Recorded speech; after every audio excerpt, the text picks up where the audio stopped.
La radiografía del tórax históricamente ha sido una herramienta que ha servido para cubrir el 80 al 85% del diagnóstico de toda la patología torácica, siempre y cuando se relacione con la clínica. Desde luego, nos queda un porcentaje restante que corresponde a un 15 a 20% que amerita imágenes más sofisticadas, pero más costosas. Los rayos X fueron utilizados en el gremio médico por primera vez en la Primera Guerra Mundial, donde comenzaron los neumonólogos, en aquella época llamados tisiólogos, a hacer pesquisa de la tuberculosis utilizando esta herramienta que era la radiografía del tórax. El Hospital General del Sur, Dr. Pedro Iturbe, cuna de la neumonología y de la cirugía del tórax en la región occidental del país, ha utilizado la radiografía del tórax con rigidez científica y excelencia, transmitiendo a sus alumnos de pregrado y posgrado la metodología idónea en la lectura de este recurso. En una sala de rayos X solo debe estar el técnico y el paciente, porque se producen radiaciones ionizantes que son dañinos para la salud. Es por eso que la distancia foco-placa debe ser de 1,80 metros para que el tamaño de las estructuras anatómicas del tórax tengan la misma dimensión. Cuando un individuo está en una sala de rayos X se van a producir tres tipos de radios.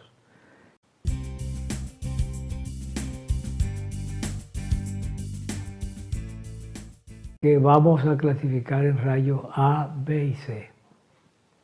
Los rayos A son dispersos y como son dispersos están en el ambiente y son dañinos para la salud. Esa es la razón por la cual ninguna otra persona que no sea el técnico y el paciente debe estar en una sala de rayos X. Los rayos B llegan hasta el paciente pero no lo penetran. También son rayos dañinos para la salud.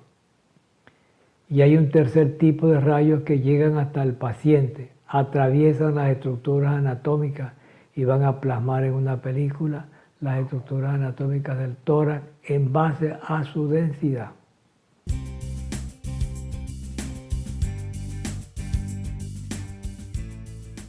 En una radiografía del tórax se puede observar 4 tipos de densidades con diferentes tonalidades entre el blanco y el negro. El aire se aprecia de color negro por su baja densidad. La densidad metálica está representada por los huesos y calcificaciones observándose de color blanco intenso. La densidad de agua, representada por el corazón y su contenido líquido, asumen una tonalidad blanca de menor intensidad a la metálica. La densidad de grasa, representada por las partes blandas, son de tonalidad gris.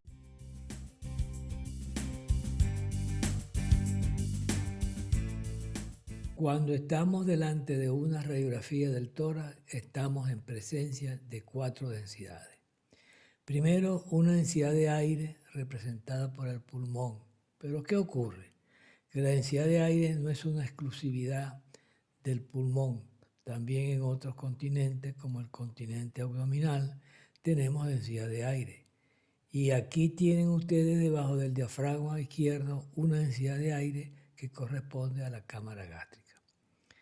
En segundo lugar, tenemos una densidad de agua que está representado en una radiografía del tórax por las masas musculares y los líquidos.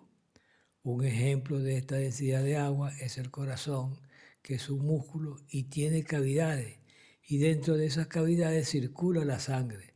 Si nosotros observamos los semidiafragmas, vemos que tienen la misma densidad de agua que el corazón, porque es un músculo. Así que los diafragmas también tienen una densidad de agua. Luego tenemos una densidad metálica que es bastante densa, que aquí está representada en una radiografía del tórax por las partes óseas. Aquí ustedes ven una moneda que seguramente se quedó en la camisa del niño. Esta densidad metálica está representada por los arcos costales, pero no solo los arcos costales representan una densidad metálica, porque a veces tenemos calcificaciones a nivel del parénquima pulmonar o calcificaciones a nivel de los ganglios mediastinales, que son imágenes residuales de tuberculosis o de cualquier otra micosis como histoplasmosis. Y por último tenemos la densidad de grasa. Si nosotros nos venimos hacia la parte más externa de una radiografía del tórax, vemos que lo que está inmediatamente debajo de la piel es una densidad más tenue, que es grasa. A veces la conseguimos en el ángulo cardiofrénico izquierdo. Esta otra radiografía corresponde a un adulto mostrando las distintas densidades. Aire representado por el pulmón, agua representado por el corazón y diafragma metálica representada por los arcos costales y la grasa, que es la densidad más tenue ubicada justo debajo de la piel, y también podemos ver la grasa en el ángulo cardiofrénico izquierdo.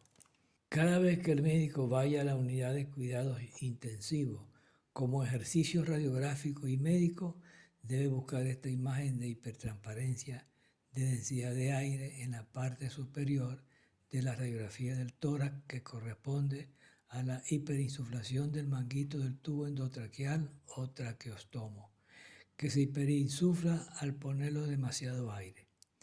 Esto trae como consecuencia que esta presión comprima las arterias bronquiales, produciendo mala circulación en los tejidos de la tráquea, causando una estenosis traqueal que más adelante ameritará una cirugía mayor y más compleja. Aquí vemos un acercamiento de la imagen de hiperinsuflación del tubo endotraqueal.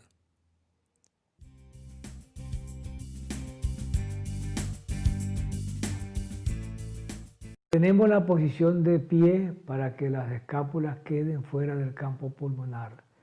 La proyección PA del tórax, la lordótica, la lateral y la oblicuo anterior derecha y oblicuo anterior izquierda, que son muy importantes para los cardiólogos y serán explicadas al final por su complejidad.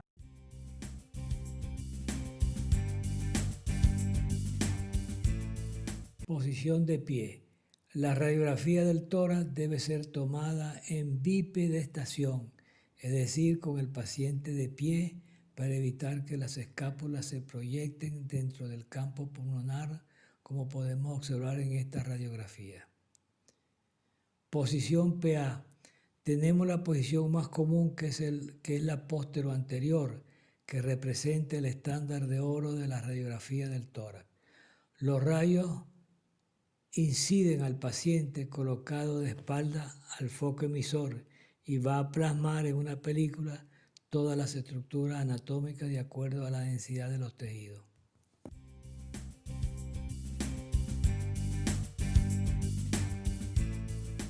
Muchas veces en una radiografía del tórax, las clavículas se proyectan sobre los vértices pulmonares e interfieren en la buena visualización de los campos superiores. Entonces la posición lordótica corresponde a una proyección anteroposterior con el paciente colocado en hiperextensión cérvico-torácica y evita la interferencia para visualizar imágenes retroclaviculares. Es de uso casi exclusivo de los especialistas del tórax y se utiliza cuando se sospecha alguna patología en los vértices pulmonares. Ya sabemos que el tórax tiene 3 dimensiones. Con una radiografía panorámica vemos una sola dimensión. Al realizar una radiografía lateral podemos observar una segunda dimensión.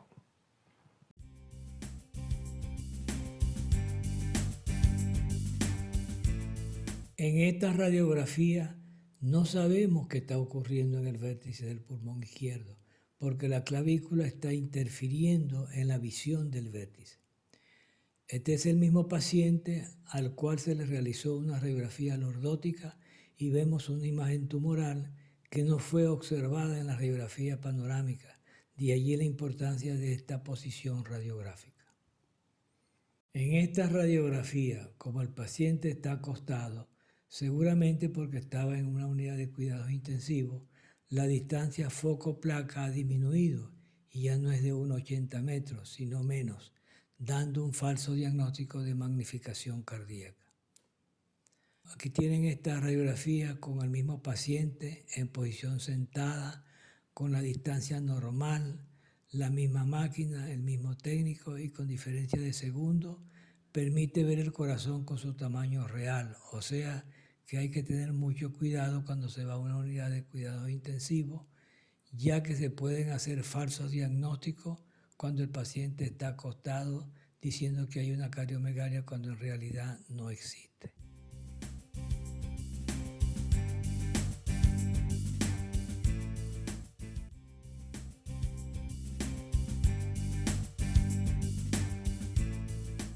Tenemos un caso que se trata de paciente de 55 años, fumador, tos productiva de 2 años de evolución, expectoración mucopurulenta y fiebre.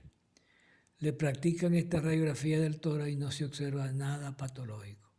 Cuando se le practica la radiografía lateral, vemos este bloque neumónico del segmento apical del lóbulo inferior.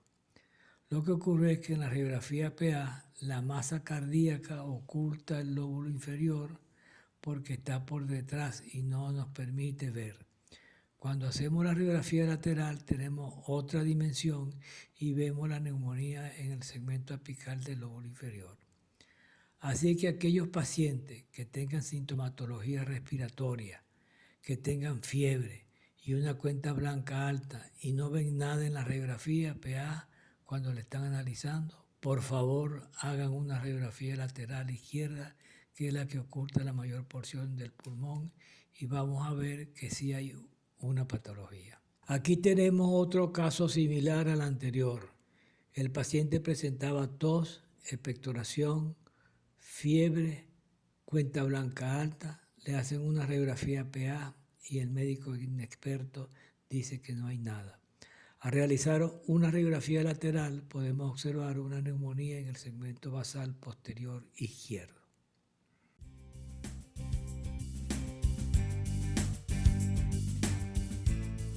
Una buena técnica radiográfica debe reunir las siguientes condiciones. Primero, los extremos internos de la clavícula tienen que proyectarse equidistantes de la línea media traqueal. Esto tiene una extraordinaria importancia cuando estamos haciendo el análisis de la radiografía del tórax, porque si la placa está rotada, muchas veces se insinúa el manubrio del esternón haciendo interpretaciones equivocadas. Segundo, todas las estructuras anatómicas del tórax deben estar incluidas en la radiografía.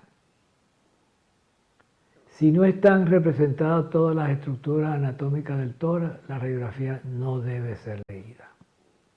Y por último, las 3 o 4 vértebras dorsales superiores se deben apreciar claramente.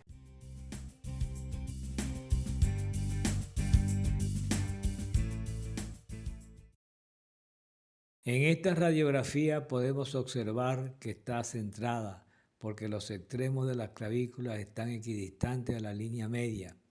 También vemos que todas las estructuras del tórax están representadas y por último que tiene una buena penetración porque se observan las 3 primeras vértebras dorsales.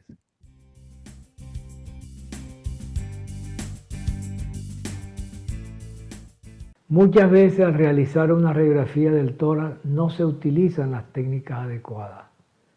Tenemos por ejemplo la radiografía rotada, escápulas proyectadas dentro del campo pulmonar, estructuras torácicas no incluidas dentro de la radiografía, ocasionalmente la placa de identificación está mal colocada, entre otras que vamos a ir observando con algunos ejemplos.